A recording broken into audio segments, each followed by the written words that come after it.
Online baby selling case sa Pilipinas paiimbestigahan daw sa Senado.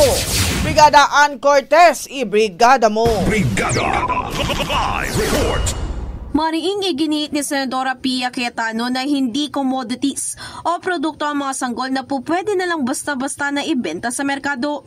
Ito nga ang naging pahayag ng Senadora kasunod ng nakakaalarmang pagtaas ng kaso ng online baby selling o pagbebenta ng mga sanggol sa social media.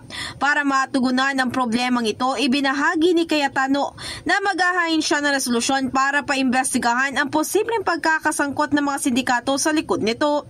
Maliban pa nga rito, titiyakin din naman nila sa pagdinig kung sapat na ang kakayahan ng mga law enforcement agencies, social workers at maging regulatory bodies para matuldukan na ang mga ganitong kaso.